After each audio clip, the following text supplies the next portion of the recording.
شہر جانے والی بس میں بیٹھ کر بھی وہ سہانے خواب بنتا رہا۔ اس کی آنکھوں میں ایک اچھے مستقبل کا خواب تھا، جہاں وہ کوئی کام نہیں کرے گا، آرام کی زندگی گزارے گا۔ اس کے حکم پر ملازم ضرورت کی ہر چیز اس کے سامنے حاضر کر دیں گے۔ اسی دن کے لیے تو اس نے اپنے بڑے بیٹے ظہیر کو اتنا پڑھایا لکھایا تھا۔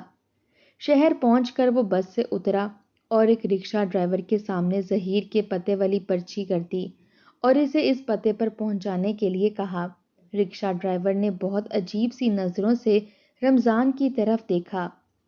آپ اس پتے پر کیوں جانا چاہتے ہیں؟ یہ آپ کے کیا لگتے ہیں؟ رکشہ ڈرائیور نے سوال کیا تو رمضان کا سینہ فخر سے چوڑا ہو گیا۔ میرا بیٹا ہے، میں ظہیر کا باپ ہوں۔ کیا بات کر رہے ہیں؟ آپ ڈاکٹر ظہیر کے باپ ہیں؟ رکشہ ڈرائیور کے چہرے پر مذاق اڑتا ہوا تاثر صاف نظر آ رہا تھا۔ ہاں ہاں، میں ڈاکٹر ظہیر کا ہی باپ ہوں۔ اتنا سا تھا جب سے اسے پڑھا لکھا رہا ہوں۔ اب وہ ڈاکٹر بن گیا ہے تو میں اس کے پاس رہنے کے لیے آیا ہوں۔ پہلے میں نے اس کی ہر ضرورت پوری کی ہے، اب وہ میری ہر ضرورت پوری کرے گا اور میں سکون کی زندگی گزاروں گا۔ آخر عمر کے آخری حصے میں سکون پر میرا بھی تو حق ہے۔ چل اب زیادہ باتیں نہ بنا اور مجھے میرے ڈاکٹر بیٹے کے پاس لے چل۔ رمضان رکشے میں بیٹھ گیا تو رکشہ ڈرائیور اپنی ہنسی چھپاتا ہوا اسے لے کر ظہیر ہاؤس کی طرف چل پڑا۔ رکشہ ایک بہت بڑے محل نما گھر کے سامنے آ کر رکا۔ رمضان نے پورا سر اٹھا کر گھر کی بلند و بالا اور عالی شان عمارت کو دیکھا تھا۔ اسے اپنی آنکھوں پر یقین نہیں آ رہا تھا کہ اس کا بیٹا ظہیر اتنے بڑے گھر میں رہتا ہے۔ اس نے دروازہ کھٹکھٹایا تو چوکیدار باہر آیا۔ ہاں بابا، کیا بات ہے؟ کیا چاہیے تجھے؟ میں ظہیر کا باپ ہوں اور مجھے گھر کے اندر جانا ہے، پیچھے ہو جاؤ۔ رمضان نے فخر سے گردن اٹھا کر کہا تو چوکیدار نے سر سے پاؤں تک گھورا اور اس کو دیکھا اور پھر ہنسنے لگا۔ تم ڈاکٹر ظہیر کے باپ ہو؟ ابے دماغ چل تو نہیں گیا تیرا؟ کہاں ڈاکٹر ظہیر اور کہاں تو؟ چل نکل یہاں سے، اور کوئی کام ہی نہیں ہے، آ جاتے ہیں منہ اٹھا کے۔ چوکیدار منہ میں بڑبڑاتا ہوا واپس گیٹ بند کرنے لگا۔ رمضان نے ایک بار پھر گیٹ کو دھکا مارا۔ میں نے کہا نا میں ظہیر کا باپ ہوں، جا کر اسے بتا، رمضان نے کہا۔ اس کی آنکھوں میں اعتماد سا تھا۔ چوکیدار گیٹ بند کر کے اندر چلا گیا اور پھر کچھ دیر بعد واپس آ کر گیٹ کھول دیا اور رمضان کو لیے گھر کے اندر چلا گیا، مگر بجائے عالیشان عمارت کے اندر داخل کرنے کے وہ اسے ایک طرف بنے ہوئے سرونٹ کوارٹرز کی طرف لے گیا۔ یہاں پر رکو، ڈاکٹر ظہیر نے کہا ہے کہ تم یہیں پر رہو گے، شام میں وہ تم سے بات کریں گے۔ چوکیدار یہ کہتے ہوئے وہاں سے چلا گیا، جبکہ رمضان اسے پکارتا ہی رہ گیا۔ اپنے بیٹے کے اتنے بڑے گھر میں اس کا کیسا عجیب استقبال ہوا تھا۔ اسے تو لگا تھا کہ وہ جب جا کر اپنے آنے کی اطلاع دے گا تو ظہیر بھاگا بھاگا اسے لینے گیٹ پر پہنچ جائے گا، والہانہ استقبال کرے گا، مگر یہاں تو خاموشی تھی اور اسے ایک بڑے سے گھر کے اندر لے جانے کی بجائے یہاں ایک طرف بنے ہوئے ایک چھوٹے سے کمرے میں بٹھا دیا گیا تھا۔ دوپہر ہوئی اور دوپہر سے شام ہو گئی اور پھر رات بھی ڈھلنے لگی۔ رمضان اٹھ کر کمرے سے باہر نکل آیا۔ اب اس کا جی خراب ہونے لگا۔ کہاں وہ سارا دن صادق کو پکارتا رہتا تھا۔ صادق کبھی اس کے لیے پانی لے کر آتا تھا، کبھی کھانا لے کر آتا، کبھی کچھ اور کبھی کچھ، اور کہاں آج پورا دن وہ کمرے میں پڑا رہا تھا اور کسی نے اسے پوچھا ہی نہیں تھا۔ مگر رمضان کو کیا معلوم تھا کہ ابھی تو یہ شروعات تھی۔ رات ہوئی تو ایک نوکر کھانے کی ٹرے لیے رمضان کے پاس آ گیا اور کھانا رکھ کر واپس پلٹنے لگا تو رمضان نے اسے پکار لیا۔ سنو ظہیر، میرا بیٹا ابھی تک گھر نہیں آیا کیا؟ جی وہ تو آئے تھے، مگر ایک پارٹی کے لیے واپس بھی چلے گئے ہیں اور آپ کے بارے میں انہوں نے کہا تھا کہ آپ کو کھانا پہنچا دیا جائے۔ میرا بیٹا گھر آ کر واپس بھی چلا گیا اور تم لوگوں نے مجھے خبر بھی نہیں کی؟ کیا اسے بتایا تھا کہ اس کا باپ آیا ہے؟ ملازم نے اس بات میں سر ہلا دیا۔ جی ہاں، انہیں اطلاع کر دی گئی تھی۔ انہوں نے ہی کہا کہ آپ کا خیال رکھنا ہے اور آپ کو کھانا پہنچانے کی ہدایت کی ہے اور کہا ہے کہ وہ کل آپ سے ملیں گے۔ ملازم اطلاع دینے کے بعد واپس چلا گیا تھا، جبکہ اس وقت رمضان کو بہت دکھ ہوا، مگر بھوک بھی بے حد لگی ہوئی تھی۔ اس نے کھانا کھایا اور وہیں کوارٹر میں پڑی ہوئی ایک چارپائی پر چپ چاپ سو گیا۔ اگلے دن شام ڈھلے سے ملازم نے گھر کے اندر بلایا تھا۔ وہ گیا تھا اور ڈاکٹر ظہیر صوفے پر بیٹھا ہوا تھا۔ اس کے مقابل ظہیر کی بیوی ڈاکٹر سفینہ بھی بیٹھی ہوئی تھی۔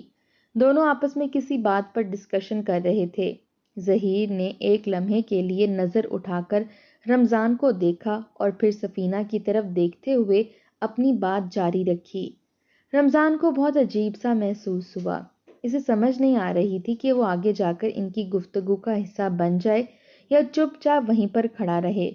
وہ بہت عجیب صورتحال میں گھرا ہوا تھا۔ چپ چاپ وہیں پر کھڑا رہا، تبھی ظہیر نے اسے اپنی طرف آنے اور بیٹھنے کا اشارہ کیا۔ وہ چپ چاپ اس کے اشارے کو سمجھتے ہوئے جا کر صوفے پر بیٹھ گیا۔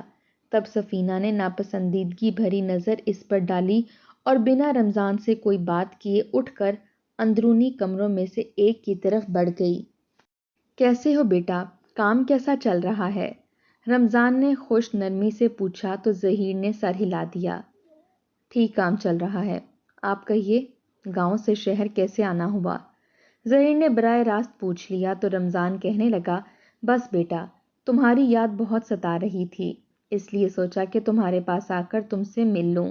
تمہیں تو وقت نہیں ملتا ملنے آنے کا، اس لیے میں خود ہی چلا آیا۔ یہاں پر آ کر رہنے کی بات رمضان گول کر گیا تھا۔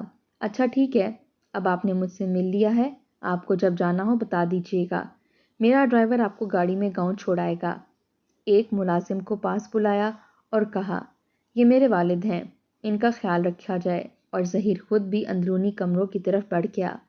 رمضان وہیں پر رہنے لگا مگر اس کا دل بہت برے طریقے سے دکھا ہوا تھا۔ ظاہرین کا وہ بیٹا تھا جس کی خاطر انہوں نے صادق کو ہمیشہ نظر انداز کیا تھا، صرف اس وجہ سے کہ صادق کا رنگ کچھ دبتا ہوا تھا جبکہ ظہیر گورا چٹا اور لائق فائق تھا، جبکہ صادق کو پڑھائی میں اتنی دلچسپی نہیں تھی، وہ زمین وغیرہ کے معاملات میں زیادہ دلچسپی لیتا تھا۔ رمضان کے ذہن میں یہی بات بیٹھی ہوئی تھی کہ جو اولاد پڑھ لکھ جائے وہی بڑی کامیابی حاصل کرتی ہے اور زندگی میں بڑے مقام پر پہنچتی ہے۔ رمضان کی ساری توجہ ظہیر کی طرف تھی۔ کئی بار اس نے صادق کے ساتھ زیادتی کی تھی۔ ظہیر کو اچھا کھانے کو ملتا، اچھا پہننے اوڑھنے کو ملتا اور رمضان اسے اپنے ساتھ کھیتی باڑی کا کوئی کام نہیں کرواتا تھا، جبکہ صادق کو کھانے پینے کو بھی اچھا نہیں ملتا تھا، کپڑے بھی معمولی سے پہنتا تھا اور کھیتی باڑی کا سارا کام بھی وہ اپنے باپ کے ساتھ کروایا کرتا تھا۔ نہ صرف کھیتی کا کام کرواتا تھا بلکہ مویشیوں کو بھی سنبھالتا تھا۔ زندگی دھیرے دھیرے آگے بڑھتی رہی۔ رمضان اپنے دونوں بیٹوں کے درمیان خوب ناانصافی کرتا رہا اور پھر دونوں بیٹے جوان ہو گئے، کمانے کے قابل ہو گئے تو رمضان سارے کام کاج چھوڑ کر گھر بیٹھ گیا۔ ظہیر شہر کا نامی گرامی ڈاکٹر بن چکا تھا، اسے بہت کامیابیاں ملی تھیں، اس لیے وہ شہر جا کر بس گیا، مگر اکثر ہی وہ رمضان سے ملنے کے لیے آتا رہتا تھا اور صادق کو تضحیک کا نشانہ بناتا رہتا تھا۔ صادق بھی اکثر ہی گھر سے باہر رہتا تھا مگر رمضان کبھی نہیں پوچھتا تھا کہ وہ کہاں رہتا ہے، کیا کرتا ہے۔ صادق رمضان کو کھلا جیب خرچ دیا کرتا تھا مگر رمضان کو یہی لگتا تھا کہ ظہیر نے ہی وہ پیسے بھجوائے ہوں گے، ورنہ صادق کے پاس اتنے پیسے کہاں سے آتے۔ تھوڑی سی تو ان کی زمین تھی جس پر انہوں نے ہمیشہ گزر بسر کی تھی، اب کون سا وہ سونا اگنے لگی تھی جو صادق کے پاس اتنے پیسے آتے ہوں گے۔ صادق جتنے دن بھی گھر پر رہتا تھا رمضان کی خوب خدمت کیا کرتا تھا اور پھر پڑوسیوں کو بھی اکثر ہی اپنے باپ کا خیال رکھنے کے لیے کہہ کر کچھ دنوں کے لیے غائب ہو جاتا تھا، مگر رمضان کو اس بات کی پرواہ نہیں تھی، اس کا سب کچھ ظہیر ہی تھا۔ ظہیر کامیاب ہو گیا تھا مگر اس نے رمضان کو کسی کھاتے میں نہیں رکھا تھا، اپنے ملازم کے حوالے کر کے وہ اس کی طرف سے ہر فرض سے غافل ہو گیا تھا۔ کئی دنوں بعد اگر کبھی راستے میں ٹکراؤ ہو بھی جاتا تو سرسری سا حال احوال پوچھ کر نکل جاتا تھا۔ رمضان سے تو اس نے منہ ہی پھیر لیا تھا، جبکہ اس کی بیوی سفینہ نے اب تک رمضان کو سلام بھی نہیں کیا تھا۔ ملازمین نے کچھ دن اس کا تھوڑا بہت خیال رکھا اور پھر اس کو مکمل طور پر بھول گئے۔ وہ نوکروں والے کوارٹر میں ہی رہتا تھا کیونکہ عالی شان محل میں اس کے لیے جگہ نہیں تھی۔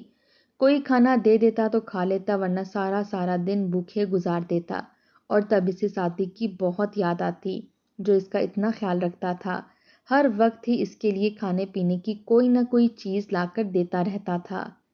ایک دن رمضان کی طبیعت بہت زیادہ خراب ہوئی تو وہ گھر کے اندرونی حصے کی طرف چلا گیا، اپنے بیٹے سے مل سکے اور اس سے کوئی دوا لے سکے۔ کمرے میں جاتے ہی رمضان کو زور کے چکر آئے اور وہ وہیں کارپیٹ پر اوندھے منہ گر گیا، جبکہ اس کا ہاتھ لگنے سے ٹیبل پر رکھا ہوا ایک قیمتی ڈیکوریشن پیس گر کر ٹوٹ گیا تھا۔ اسی وقت سفینہ اپنے کمرے سے باہر نکلی اور جب اس نے دیکھا کہ رمضان زمین پر گرا ہوا ہے اور اس کے ساتھ ہی اس کا قیمتی ڈیکوریشن پیس ٹوٹا ہوا ہے تو وہ منہ سے مغلیات بکنے لگی۔ اس وقت وہ بالکل بھی پڑھی لکھی نہیں لگ رہی تھی، بلکہ کوئی جاہل عورت ہی لگ رہی تھی۔ اس نے رمضان کو اپنے نوکروں سے دھکے دے کر گھر سے نکلوا دیا تھا، جبکہ رمضان روتے ہوئے گھر سے باہر نکل پڑا تھا۔ اسے کچھ سمجھ نہیں آ رہی تھی کہ کہاں جائے۔ جیب میں پیسے تو تھے جو آتے ہوئے صادق نے اس کی جیب میں ڈال دیے تھے، مگر وہ واپس نہیں جانا چاہتا تھا۔ واپس گاؤں جا کر گاؤں والوں کو کیا منہ دکھاتا؟ صادق کا سامنا کیسے کرتا؟ اسے بالآخر احساس ہونے لگا کہ صادق کی اتنی محبت کو ٹھکرانے کی شاید یہی سزا ہے کہ وہ در در کی ٹھوکریں کھائے۔ وہ سارا دن سڑک پر پیدل چلتا رہا اور پھر وہاں ایک دربار دیکھ کر جا کر اس میں رہنے لگا۔ رمضان کو وہاں پر رہتے ہوئے کافی دن گزر چکے تھے۔ ایک دن اسے بھوک ستانے لگی۔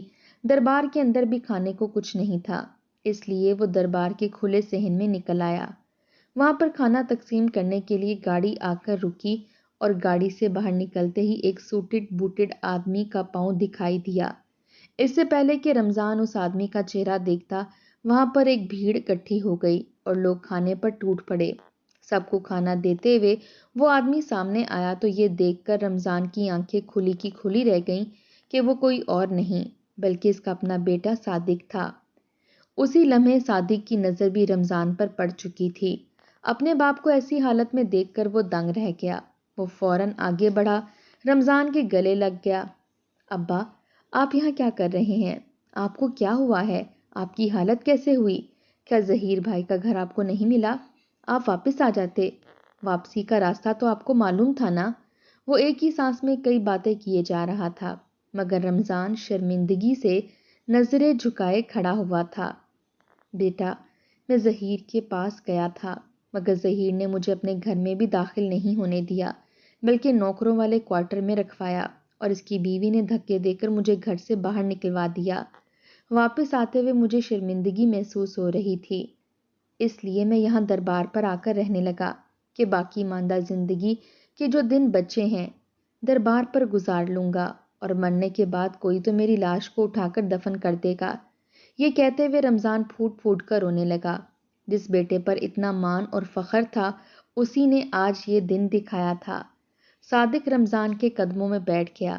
ابا، ایسا تو نہ کہیں، مجھ سے کوئی غلطی ہوئی ہے تو مجھے معاف کر دیں، میرے ساتھ گھر چلیں، میں آپ کی پہلے سے بھی بڑھ کر خدمت کروں گا۔ وہ رمضان کو گاڑی میں بٹھا کر گاؤں واپس لے آیا تھا۔ واپس آ کر اس نے رمضان کے کپڑے بدلوائے اور اسے کھانا کھلایا۔ بیٹا، تیرے پاس یہ گاڑی کیسے آئی؟ تو زیادہ پڑھا لکھا بھی نہیں ہے، اور پھر ہماری زمین تو بہت تھوڑی سی ہے۔ رمضان کے سوال پر صادق مسکرانے لگا۔ ابا، میرا پڑھائی لکھائی میں دل نہیں لگتا تھا، مگر آپ جانتے ہیں کھیتی باڑی کرنا اور مال مویشیوں کا خیال رکھنے کا مجھے کتنا شوق تھا۔ میں نے دوسرے گاؤں میں مویشیوں کا ایک بڑا فارم بنایا ہوا تھا اور وہیں پر بہت ساری زمین بھی خرید رکھی تھی۔ کھیتی کی آمدنی سے لاکھوں کا منافع ہوتا ہے اور مویشی بھی مجھے لاکھوں کا منافع دے کر جاتے ہیں۔ میں کروڑ پتی ہوں، مگر اپنے باپ کے سامنے میں سوٹڈ بوٹڈ بن کر اسے کمتر محسوس نہیں کروانا چاہتا، اس لیے سادہ سے حلیے میں رہتا تھا۔ اب سے آپ میرے پاس رہیں گے اور کہیں نہیں جائیں گے۔ صادق نے یہ کہتے ہوئے رمضان کو گلے لگا لیا تو رمضان نے تشکر بھری نظریں آسمان کی طرف گاڑ دیں اور خدا کا لاکھ لاکھ شکر ادا کیا، جس نے اس کی ناانصافی کے باوجود اس کے بیٹے کے دل کو موم کر رکھا تھا۔ 3 سال کا عرصہ گزر چکا تھا۔ صادق نے اپنے کچے مکان کو بڑی سی حویلی میں تبدیل کر دیا اور مال مویشیوں کے کاروبار کو بے حد وسیع کر دیا تھا۔ بہت ساری زمینیں خرید کر ٹھیکے پر دے رکھی تھیں، کیونکہ کھیتی باڑی کرنے کے لیے اس کے پاس وقت نہیں تھا۔ رمضان کے ٹھاٹ باٹ بھی پورے گاؤں میں سب سے الگ ہی تھے۔ ایک دن رمضان اپنے پرانے دوستوں کے ساتھ بیٹھا ہوا تھا جب ایک دم سے ظہیر اس کے سامنے آ گیا اور اس کے قدموں میں گر گیا۔ ابا جان، میں نے آپ کے ساتھ برا سلوک کیا، مجھے معاف کر دیں۔ میری بیوی نے آپ کو گھر سے نکال دیا، میں نے تب بھی آپ کو ڈھونڈنے کی کوشش نہیں کی، مگر آج جب میں باپ بنا ہوں اور میرا بیٹا ہسپتال میں زندگی اور موت کی کشمکش میں ہے تو مجھے آپ کا دکھ یاد آیا ہے، مجھے معاف کر دیں۔ وہ رو رہا تھا، گڑ گڑا رہا تھا، جبکہ اس کے بیٹے کے بارے میں سنتے ہی رمضان کا دل پسیج گیا اور اس نے ظہیر کو معاف کرتے ہوئے گلے سے لگا لیا۔ بے شک ظہیر نے اس کے ساتھ جتنا بھی برا کیا تھا مگر وہ اس کی اولاد تھا، اسے دکھ میں نہیں دیکھ سکتا تھا۔ بے شک باپ جنت کا دروازہ ہے، باپ اگر راضی ہو تو باپ کی رضا میں رب کی رضا ہوتی ہے۔